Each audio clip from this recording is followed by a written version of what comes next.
Welcome to Kamala's fantasy. இந்த பதிவில் நம்ம என்ன பார்க்க போகிறோன்னா, வருகிற 7/11/2024 வியாழக்கிழமை, அதாவது நாளை பார்த்திங்கன்னா ஷஷ்டி திதி நாளைக்கு வருது. சூர சம்ஹார நாள் நாளைக்கு நடக்க போகுது. முருகப்பெருமான் அசுரரை வதம் செய்கிற நாள். அது இல்லாமல் பார்த்திங்கன்னா வியாழக்கிழமை குபேரருடைய நாள்.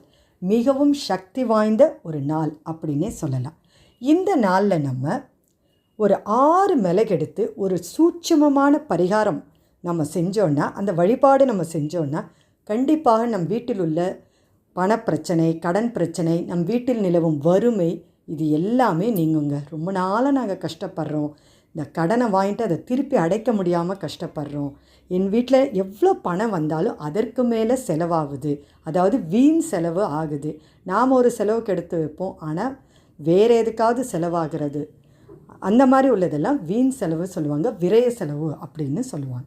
இந்த மாதிரி வீண் செலவு ஆகிறதெல்லாம் நமக்கு தடுக்கணும் அப்படின்றவங்களுக்கும் இந்த ஒரு நாளை நீங்கள் தேர்ந்தெடுத்து 6 மிளகு வச்சு நாம் வழிபாடு செஞ்சோன்னா கண்டிப்பாக நம் வீட்டில் உள்ள அனைத்து பிரச்சனைகளும் தீருங்க.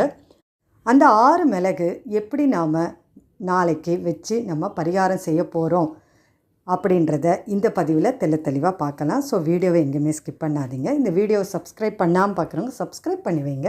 பக்கத்தில் வர பெல் ஐக்கானை கிளிக் பண்ணுங்கள். அப்போ தான் நான் போடுற ஆன்மீக பதிவு உடனுக்குடன் உங்களுக்கு நோட்டிஃபிகேஷனாக வரும். இப்போது வியாழக்கிழமை அன்றைக்கி 7ஆம் தேதி, அந்த அன்றைக்கி பார்த்திங்கன்னா சூரசம்ஹார நாள். நம் முருகப்பெருமான் அசுரரை சூரசம்ஹாரம் பண்ணுற ஒரு நாள். அந்த நாள் மிகவும் சக்தி வாய்ந்த நாள். அந்த நாளில் இந்த மிளகு விரதம் நீங்கள் கேள்விப்பட்டிருப்பீங்க. இப்போது இந்த குழந்தை பேருக்காக பல பிரச்சனைகளுக்காக மிளகு விரதம் இந்த 6 நாளும் எடுத்துகிட்ருப்பாங்க. அப்பேற்பட்ட அந்த மிளகை வச்சு இதை நீங்கள் சாப்பிட வேண்டாம். இந்த பரிகாரத்தில் மிளகெல்லாம் சாப்பிட வேண்டாம். அந்த மிளகை வச்சு ஒரு சின்ன பரிகாரம், சூட்சுமமான ஒரு பரிகாரத்தை தான் நாம் செய்ய போகிறோம். அது என்ன பரிகாரம் அப்படின்றத இப்போ நம்ம பார்க்கலாங்க. நீங்கள் அந்த அன்னைக்கு, அதாவது 7ஆம் தேதி மாலை, வியாழக்கிழமை அன்றைக்கி மாலை சூரசம்ஹாரம் முடியும் இல்லைங்களா, அதை நீங்கள் டிவியில் பார்ப்பீங்க. அதை பார்த்து முடித்தோடனே நீங்கள் என்ன பண்ணுறீங்க, குளிச்சுட்டு சுத்தபத்தமாக வந்து முருகப்பெருமானுக்கு விளக்கேற்றிட்டு உங்களுடைய அந்த படையல் அதெல்லாம் போடுவீங்க. முருகப்பெருமானை வேண்டுறதுக்கு அந்த படையெல்லாம் போடுவீங்க.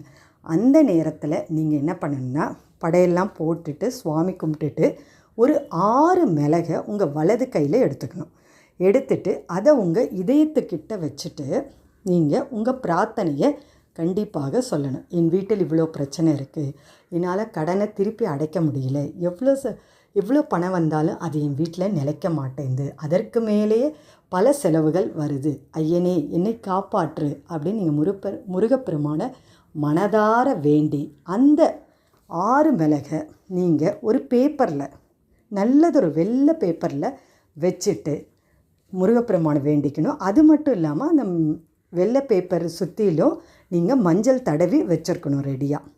அதில் இந்த மிளகை வச்சுட்டு நீங்கள் சுவாமியை கும்பிட்டுட்டு அதற்கப்புறம் முருகப்பெருமானுடைய படத்துக்கு பின்னாடி வச்சிடணும்.